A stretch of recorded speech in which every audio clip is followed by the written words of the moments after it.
좌우 앞뒤에 계신 분한테 봄이 왔으니까 이렇게 인사하면 좋겠어요. 꽃보다 아름다우십니다. 이렇게 인사 한번 하시죠. 네, 좌우에 계신 분들 손에 얼굴도 한 번씩 보시고 잘 오셨습니다. 잘 오셨어요. 신상필벌이라고 하는 고사성어가 있어요. 왕이 신하한테 묻는 거예요. 신하한테 어떻게 하면 군대가 나를 따르고 백성들이 나를 따라서 나라를 안전하게 할 거냐 그랬더니 상을 주는 데 있어서 분명해야 되고 벌을 주는 데 있어서도 확실해야 된다. 그래서 신상필벌이라고 하는 말이 나왔어요. 교회도 그러면 어떨까 하는 생각을 한번 해보셨나요? 교회도 열심히 있는 사람한테는 상을 주고 신앙생활 게을리하면 벌을 받고, 그럼 열심히 할 것 같은데 좀 더 생각해 보면 상 받는 자리에 있을까 벌 받는 자리에 있을까 생각해 보면 아마 벌 받는 자리에 더 많이 있을 것 같아서 신상필벌이 교회에서는 조금 어렵지 않나 이런 생각을 합니다. 그런데 신상인데 신믿음으로써 상을 주는 거예요. 근데 상은 고사하고 상 받을 일을 했는데 그런데 고난이 온다면 어떻게 할까 하는 겁니다. 신앙생활하는 거에 있어서 이런 괴리감이 들어요. 나는 주님 앞에 헌신했는데 충성했는데 정말 열심을 다했는데 왜 내게 이런 고난이 오는 건가요? 하는 거예요. 보상을 받아야 하는 그 시간에 오히려 고난이 오는 그런 때가 있습니다. 오늘 에베소서를 이제 열면서 그런 부분을 한번 함께 말씀을 나눠보려고 합니다. 에베소서는 에베소 지역에 보낸 편지예요. 그리고 이렇게 돌아가면서 읽는다 그래서 회람서신이라는 표현을 써요. 지금의 터키 지역에 있어요. 이렇게 지도를 보시면 저렇게 반모섬이 있고 에베소 지역이 저기에 있습니다. 에베소는 당시 세계 7대 불가사의 중에 하나였던 아데미 신전이 있어요. 요게 아데미 신전에 들어있는 아데미예요. 아르테미스 신이에요. 이렇게 가슴에 뭐가 이렇게 많죠. 저게 유방이에요. 그래서 풍요의 여신이에요. 가슴이 이렇게 많은 것은 그만큼 생명이 있다 이런 의미로다가 저런 신을 섬겼어요. 또 저걸 은으로 만들었어요. 은으로 장식했다 그래서 은장색 이런 표현을 쓰는데 저런 신이 있었어요. 아데미 신전이 세계에서 가장 큰 신전이 있었어요. 이 당시에. 도서관입니다. 저도 저길 가서 이렇게 봤는데 지금은 다 무너졌지만 당시엔 가장 큰 도서관이었어요. 그리고 이 도서관 바로 옆에 보면 저렇게 발자국이 있는데 저기가 어디 가는 길이냐면 창녀촌 가는 길이에요. 도서관에 간다 그러놓고는 다 사창가로 가는 거예요. 저 발은 뭐냐 하면 발이 있고 그 위에 동전이 있는데 돈이 있으면 갈 수 있다는 뜻이고 저 발은 발을 재봐서 저 발보다 크면 여자를 살 수 있다. 그러니까 저 발보다 커야 성인이다. 이런 개념이었던 거예요. 아마 세계에서 가장 오래된 광고판이다. 이렇게 표현들을 합니다. 여기는 상업과 종교의 중심지였어요. 저기 가서 제가 찬양하는 사람들을 봤는데 이렇게 라운드형으로 되어 있기 때문에 오른쪽 끝에서 노래를 부르면 왼쪽 끝까지 아주 선명하게 잘 들려요. 그래서 찬양하는 사람들 녹음을 제가 이렇게 해봤는데 정말로 아름답게 잘 찬양이 이루어지더라고요. 사도 바울이 여기서 3년 정도 복음을 전했어요. 여러분 저게 뭔지 아세요? 제 공중 화장실입니다. 근데 대로변에 그냥 있어요. 그리고 밑으로 물이 흘러갑니다. 그냥 저기서 변을 보는 거예요. 그럼에도 불구하고 저 당시에 저렇게 흘러가는 물에 그런 공중 화장실을 썼기 때문에 상당히 문명화됐던 그런 지역이죠. 여기서 2년 3개월 사도 바울이 목회를 했어요. 이 에베소 교회에 대한 내용은 사도행전 19장에 나옵니다. 2년 3개월이란 기간 동안 사도 바울이 목회를 했기 때문에 가장 오랫동안 목회한 거예요. 지난주까지 우리가 봤던 데살로니가 전후서에서 데살로니가 지역은 3주 정도 그가 목회를 했는데 여긴 2년 3개월 가장 오랫동안 했어요. 그랬더니 모든 사람들이 다 주의 말씀을 들었다 이렇게 써 있어요. 그리고 여기서 놀라운 일들이 일어나죠. 사도 바울의 앞치마만 갖다가 올려도 병이 낫거나 악귀가 떠나갔다 이런 놀라운 사건이 여기서 일어났어요. 얼마나 그의 복음 증거가 확실했고 하나님이 여기서 역사하셨는지 저 아까 봤던 아데미 신을 만드는 은장색들이 데모를 일으킵니다. 많은 사람들이 예수님께로 돌아감으로 인해서 저 우상이 팔리질 않았던 거예요. 그들이 모여서 크도다 에베소 사람의 아데미여 이러면서 거의 2시간 정도를 광장에 모여서, 아까 봤던 그 광장에 모여서 데모를 했어요. 그리고 사도 바울을 잡아 죽이겠다고 합니다. 결국 여기서 있질 못하고 에베소를 떠나게 되었어요. 자, 이제 여기를 떠나서 어디로 갔냐면 예루살렘으로 돌아갑니다. 그런데 거의 10년 가까이 선교 생활을 했어요. 10년 가까이를 계속 밖을 돈 거예요. 복음을 진 거예요. 여러분, 단기 선교를 갔다 와도 얼마나 피곤한지 몰라요. 하물며 제주도 놀러 갔다 와도 피곤한걸요. 그런데 10년 동안을 수없이 많은 고난을 당하면서 선교의 한 중심에 섭니다. 강의 위험, 강도의 위험, 도적의 위험, 바다의 위험, 또 수없이 많은 매도 맞았어요. 50에 하나 감한 매를 3번이나 맞았다, 이렇게 써 있어요. 이렇게 맞으면 사람이 살 수가 없어요. 그런데 그렇게 많은 매를 맞고 고난을 겪었어요. 그리고 10년의 선교 사역을 마치고 예루살렘으로 돌아왔어요. 심신이 지쳐 있어요. 이제는 쉬어야 될 때고, 하나님으로부터 잘했다라고 하는 칭찬이 있고 보상이 있어야 되는 그런 시간인 거죠. 보상이 주어져야 하는 그런 시간. 예루살렘에 갔어요. 그랬는데 뜻밖의 거기서도 바울을 죽이겠다고 하는 사람들이 들고 일어났어요. 그래서 바울 죽인다고 하니까 급하게 로마의 백부장이 그를 잡아다가 감옥에 집어넣고 보호한다는 명목하에 감옥에 넣었는데, 얼마 동안 있었냐면 감옥에서 2년을 있습니다. 그러니까 10년간 선교하고 보상을 받아야 되는 그 시간에 오히려 잡혀서 감옥에서 2년간 가택연금을 당하고, 그리고 또 로마로다가 압송되어져서 로마에서 2년을 또 있어요. 기가 막힐 노릇이죠. 10년 선교한 보상이 4년의 감옥 생활이었어요. 죽도록 충성했는데, 헌신했는데 보상은커녕 감옥살이라는 고난이 와요. 이런 때가 있더라는 거예요. 여러분, 삶 속에 신앙생활을 정말 열심히 했는데, 누가 봐도 믿음 생활 열심히 하고 자기 스스로 생각해봐도 나는 정말 하나님 앞에 욥처럼 그렇게 신실하게 신앙생활 했는데 뜻밖의 어려움이 찾아오는 때가 있어요. 몸이 아프기도 하고 사업이 무너지기도 하고 자녀들이 어려움을 겪기도 하는 그런 때가 있어요. 보상이 와야 되는 때에 고난이 올 때 에베소서를 쓴 사도 바울의 모습을 보면서 어떻게 대행해야 하나, 어떻게 대처해야 되나, 이렇게 본문을 보면 1장 1절을 한번 다시 한번 읽어보시겠어요? 1장 1절, 이건 지금 감옥에서 쓴 편지입니다. 1장 1절을 다시 한번 읽어보시죠. 시작. 하나님의 뜻으로 말미암아 그리스도 예수의 사도된 바울은 에베소에 있는 성도들과 그리스도 안에 있는 신실한 자들에게 편지하노니. 에베소서와 빌립보서, 골로새서, 빌레몬서 4개의 서신을 옥에서 썼다 그래서 옥중서신이라 그래요. 에베소서, 빌립보서, 골로새서, 빌레몬서. 그래서 에빌골몬 이렇게 외우면 되겠어요. 한번 해보세요. 시작. 에빌골몬. 제가 앞으로 이렇게 에베소서 끝나면 빌립보서, 골로새서, 빌레몬서 이렇게 옥중서신을 한번 쭉 같이 읽어볼 생각인데, 에빌골몬. 그 중에서 첫 번째 에베소서 감옥에서 이런 표현을 써요. 하나님의 뜻으로 말미암아 그리스도 예수의 사도된 바울은. 보상의 시간에 고난이 왔더니 이분은 하나님의 뜻을 찾고 있고 그 뜻 가운데 하나님의 영광을 발견하고 있어요. 내가 지금 이 감옥에 있는 것은 하나님께 영광 돌리라라는 의미를 가지고 있구나.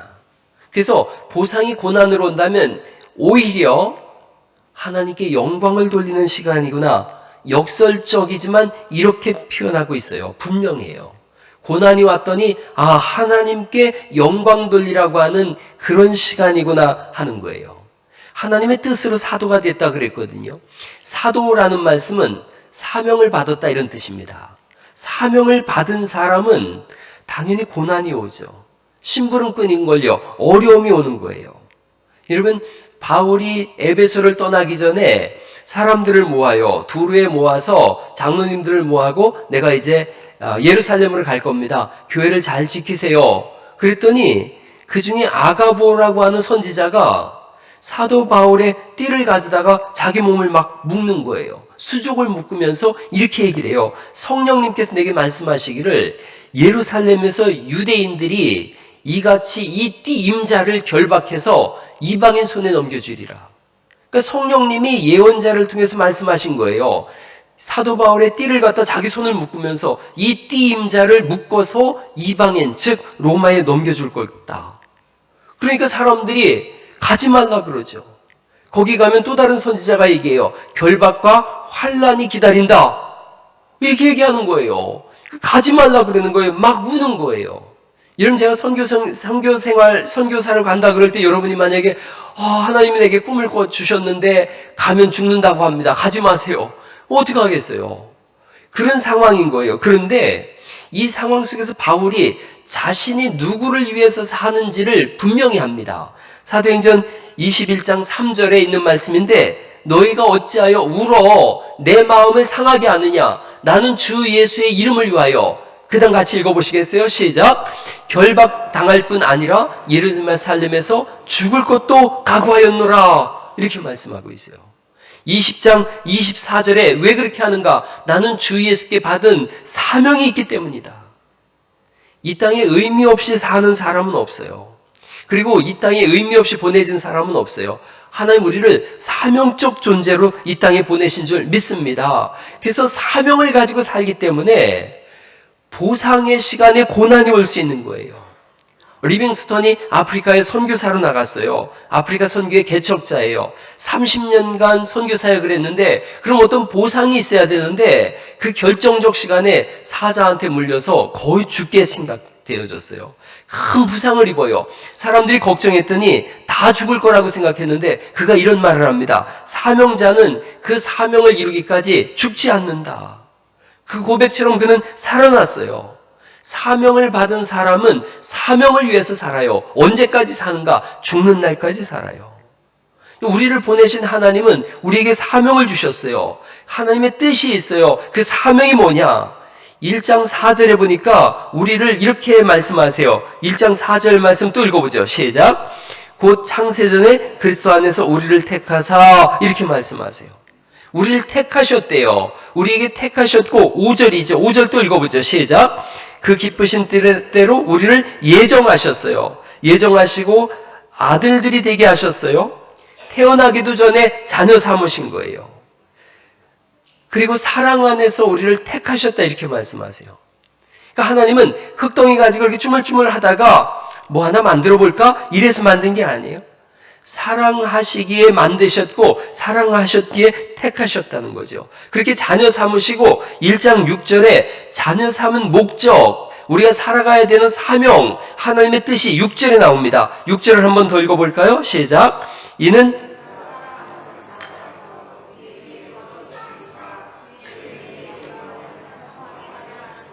목적이 나오는데 뭘 하게 하려고 우리를 만드셨는가? 하나님의 영광을 찬송하는 존재로 우리를 만드셨다는 거예요. 그러니까 우리의 사명이 뭐냐? 하나님 우리를 향한 뜻이 뭐냐? 하나님의 영광을 노래하는 거예요. 12절 말씀을 더 보죠. 12절.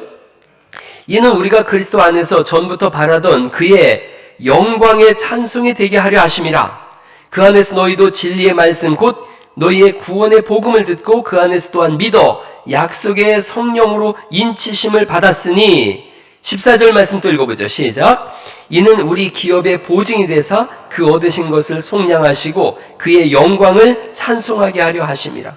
계속 찬송하라 이렇게 말씀하세요. 그러면 이제 우리는 아니 왜 만들어 놓고 찬송하라고 하는 그런 존재로 지었나? 내 허락도 안 받고? 근데 이걸 다시 생각해 보세요. 억지로 찬송하라는 의미가 아니에요. 우리를 구원하시고 자녀 삼으시고 천국을 주셨는데 찬송하라는 의미는 알아달라는 거예요. 알아달라. 내가 너희를 만들었고 너희를 구원했으며 너희를 천국으로 인도하는 전능한 하나님이다. 이걸 좀 알아달라는 거죠.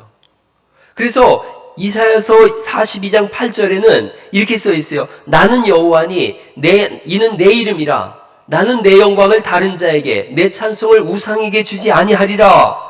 이런 뜻이에요. 내가 줬다는 거예요. 내가 너희를 만들고 내가 사랑하고 내가 구원한다. 이걸 좀 알아줘라. 왜 너희는 우상한테 가서 우상이 구원하고 우상이 너희를 이끌고 우상이 사랑한다고 하느냐? 하나님이 다 주셨는데 왜 그걸 몰라주느냐? 얼마나 기가 막히겠어요. 하나님이 다 주시고 사랑하시는데 우상한테 가서 비나이다 하니 하나님은 그렇게 하지 말고 나를 알아달라. 그게 영광을 찬송하라는 거예요. 부모에게 부모를 알아주는 거, 그게 부모에게 영광을 돌리는 거예요. 알아달라는 거죠. 아랫집에 새색시가 이사 왔는데 얼마나 예쁘고 상냥하고 인사도 잘하고 그렇게 아내한테 얘기하면 아내가 뭐라 그래요? 그래 가서 그년하고 살아라. 그럼 또 멍청한 남자들은 그래도 돼? 그래 이 멍충아 그러고서 주걱으로 맞죠. 사랑하는 사이에는 그 뭣도 끼어들면 안 되는 거예요. 우상이 준 것도 아니고 그 어떤 인간이 준 것도 아니에요. 오직 전능하신 하나님, 영존하시는 아버지, 그 하나님께서 그리스도 예수님을 보내주시고 구원하시고 성령님으로 우리 안에 임재하셔서 삼위일체 하나님이 우리를 구원하신 줄 믿습니다. 그걸 알아달라는 거예요. 이거 모르면 불신자인 거예요. 이거 가로채면 이단인 거예요. 찬송받기에 합당한 일을 하셨는데도 사람들이 찬송 안 하는 거예요. 그러니까 하나님은 오늘도 복을 주시고 내일도 우리를 이끌어 가시면서 이래도 찬송 안 할래? 모든 거 다 주시고 이래도 찬송 안 할래? 한없는 복을 주시고서 이래도 찬송 안 할래? 여러분 시편 19편 1절에 보니까 하늘이 하나님의 영광을 선포하고 궁창이 그 손으로 하는 일을 나타내는도다. 온 천하 만물이 다 하나님을 알고 있고 하나님을 찬송한다는 거예요. 그런데 하나님은 그거 말고 하늘도 땅도 온 천하 만물도 예수님 말씀하세요. 너희가 찬송하지 않으면 저 돌들도 찬송할 거다. 근데 그거 말고 나는 내가 가장 소중하게 여기는 네가 나를 알아주길 원한다. 그거 한 가지인 거예요. 온 천하 만물 말고 내가 생명 걸고 살린 네가 나를 알아주면 나는 그 한 가지로 행복하다. 나는 너를 통해서 영광을 받고 싶은 거다. 하나님은 그거 한 가지를 말씀하는 거예요. 나는 온 우주에 너 한 사람밖에 없는 것처럼 여길 테니 넌 그것 좀 알아달라.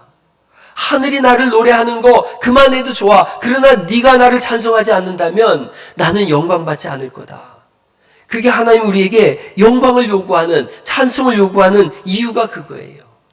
이게 아버지와 자녀들 관계도 비슷해요. 아버지 마음이 그런 거거든요. 여러분 이런 질문을 하면 쉽게 대답해요. 아버지한테 질문하는 거예요. 아이가 가장 좋아하는 음식은 뭐예요? 저 같은 경우 우리 애들은 치킨이에요. 치킨. 아이의 자는 모습을 본 적이 있나요? 전 자주 봅니다. 자주 보고 몰래 가서 뽀뽀도 해주고 막 그래요. 어느 날인가 우리 딸 자는데 뽀뽀했는데 우리 딸 눈 뜨고 자요. 그래가지고 저를 딱 째려보길래 털썩 주저앉았어요. 제가 얼마나 제가 아이를 무서워하는지. 아이 사진을 가지고 다니나요? 당연하죠. 지갑에 아이 사진 딱 지갑 열면 아이 사진이 나오죠. 아이에게 사랑한다고 말하나요? 당연하죠. 틈만 나면 사랑한다고 하고요. 우리 집사람하고 우리 아이는 틈만 나면 막 뽀뽀하느라고 정신이 없어요. 부모는 대부분 답을 쉽게 해요. 대상을 바꿔봐요. 자녀한테 물어보는 거예요. 아버지에게 사랑한다고 마지막으로 말한 건 언젠가요? 아버지가 제일 좋아하는 음식은 뭔가요? 최근에 아버지를 안아본 적이 있나요? 아버지의 자는 모습을 지켜본 적이 있나요? 차나 휴대폰이나 지갑에 아버지 사진이 있나요? 그년 사진이나 있지. 아버지를 알아줘달라고 넣은 거지, 알아달라고. 하나님도 동일하신 거예요. 내 사랑하는 자녀들아, 나 좀 알아줘라. 그게 하나님께 영광 돌리는 거예요. 그리고 그걸 아는 사람은 보상의 때에 고난이 와도 하나님을 알아주고 있는 거예요. 왜 보상의 때에 고난이 올 때 영광 돌리라고 하는 역설을 말하고 있는가? 하나님 모르는 사람은 신상필벌 이것만 얘기하면서 하나님은 의롭지 못해, 정의롭지 못해 이렇게 얘기할 수 있지만 하나님을 아는 사람은 보상의 때에 고난이 와도 오히려 하나님의 이름을 높이게 되는 줄 믿습니다. 바울이 10년간의 선교 여행을 하고 4년간 감옥에 있으면서도 하나님의 뜻 안에서 하나님의 영광을 노래하라고 한 것은 그는 하나님을 만난 사람이기 때문에 그래요. 우리가 웨스트민스터 신앙고백서라는 게 있어요. 거기 소요리 문답에 1번이 그거예요. 인간의 제1되는 목적이 무엇입니까? 첫 번째 나오는 거예요. 사람의 제일 되는 목적. 사람의 제일 되는 목적은 하나님을 영화롭게 하는 것과 영원토록 그를 즐거워하는 것입니다. 사람의 목적은 하나님을 높이는 거라는 거예요. 하나님을 알아주라는 거죠. 여러분 삶 속에 하나님을 높이고 알아주는 은혜가 있기를 간절히 바랍니다.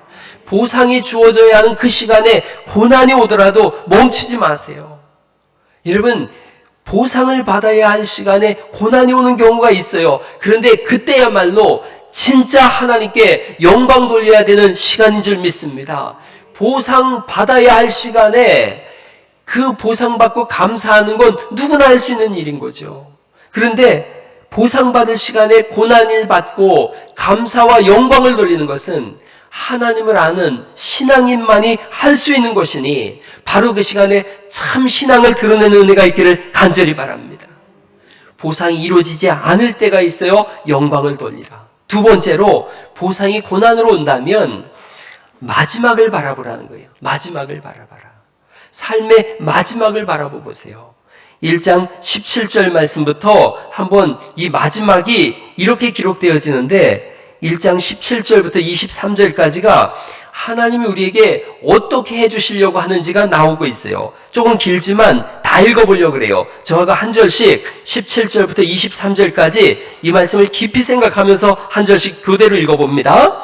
우리 주 예수 그리스도의 하나님 영광의 아버지께서 지혜와 계시의 영을 너희에게 주사 하나님을 알게 하시고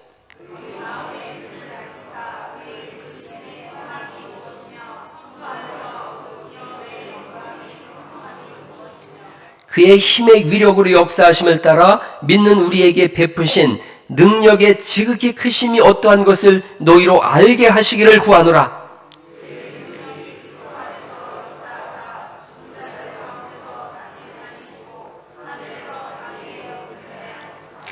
모든 통치와 권세와 능력과 주권과 이 세상뿐 아니라 오는 세상에 일컫는 모든 이름 위에 뛰어나게 하시고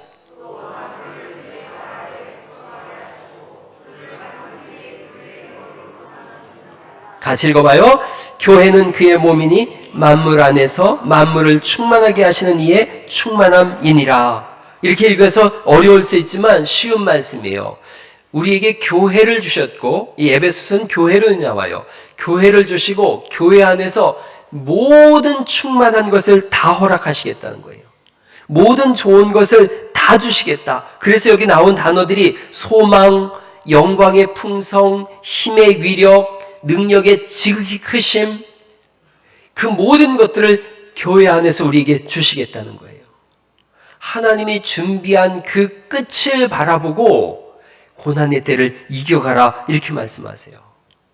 여러분 찰리 채플린이 한 말이 아주 요 말씀하고 비슷해요. 이런 거예요. 인생은 멀리서 보면 희극이고 가까이서 보면 비극이다.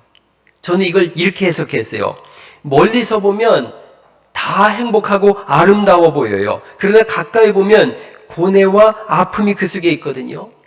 다르게 해석해 볼게요. 이런 의미지만 다르게 해석해 봤어요. 코앞에 문제가 있어요. 그 코앞에 문제를 바라보면 다 비극이에요. 그러나 끝에 예수님이 그 문제의 답을 잡고 있음을 보면 희극인 줄 믿습니다. 우리 앞에 저기 산처럼 큰 문제가 있어요. 이 그림이 너무 좋아요, 저는. 큰 문제가 있지만 그 산 위에, 그 산이 아니라 그리스도 예수님이 너무 크셔서 산으로 보이는 거예요. 이 문제 끝에는 우리 주님이 계신 줄 믿습니다. 그래서 코앞만 바라보고 비극이다 노래할 것이 아니라 그 끝을 바라보면서 희극을 노래하는 거예요. 바울은 지금 감옥에 있어요. 그러나 그 속에서 끝을 바라보고 있어요. 이제 후로는 나를 위하여 내게 영광의 면류관을 주실 그 하나님을 바라보면서 나는 끝까지 달려갈 거다. 이걸 말씀하고 있어요.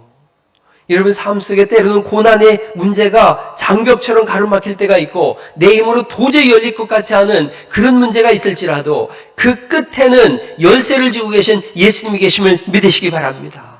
그래서 마지막을 바라보는 거예요.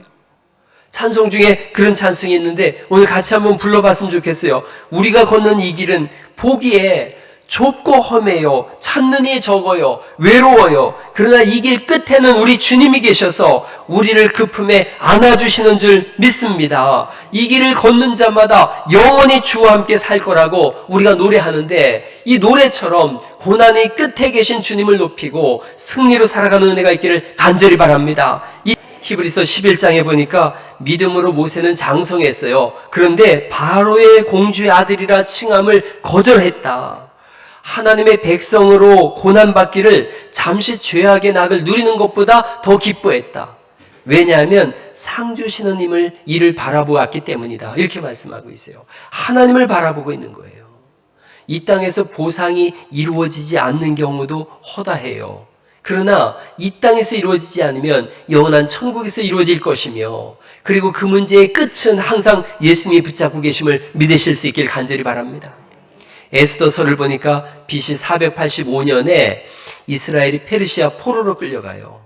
그때 페르시아 왕이 아하수에르라고 하는 왕인데 크세스라 그래요. 영화 300에 나왔던 그 왕이에요. 이날에 왕비가 유대인인 에스더인데 사촌 오빠가 모르드게예요. 어느 날 넷이 두 명이 아하수에르 왕을 죽이려고 하는 걸 모르드게가 보고 신고를 했어요. 왕이 살았어요. 보상이 근데 이루어지지 않고 궁중 일기에 기록만 되어져요. 당시 절대 권력자가 하만이라고 하는 사람인데 하만과 모르드게가 원수지간이 되어져요. 모르드게가 유대인인 걸 알고 이 하만이 다 죽이려고 그래요. 유대인 말살 정책을 쓰려고 그럽니다. 그래서 모함을 하니까 왕이 아무것도 모르고 도장을 찍었어요. 그래서 아무 날 이 유대인들 다 죽여라. 다급해지니까 왕비 에스더한테 도움을 청해요. 그래서 왕비가 잔치를 열고 그리고 내일이면 왕한테 모든 사정을 다 아뢰야 되겠다. 그리고 에스더서 6장 1절에 보니까 그 밤에 잠이 오지 않았다 이렇게 써 있어요.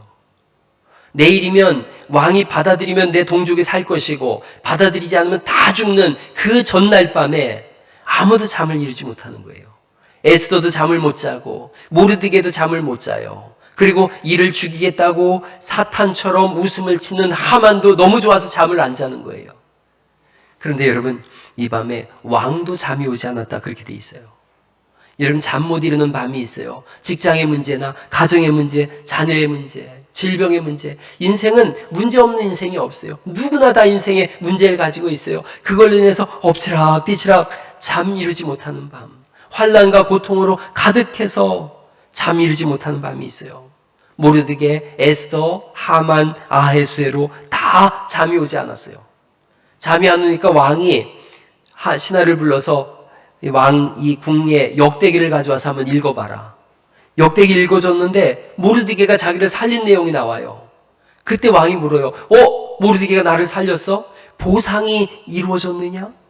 이런 귀한 일을 한 사람한테 상이 이루어졌느냐? 아니 이루어지지 않았는데요. 그래 내일 가장 좋은 가장 큰 상을 준비해줘라. 이걸 기억하세요. 여러분이 하나님께 드린 충성과 헌신이 때로는 보상으로 오지 않을 때가 있어요. 그런데 그 밤에 하나님은 여러분이 행한 그 삶의 기록을 읽어보고 계세요. 그리고 천사에게 말할 거예요. 보상이 이루어졌느냐?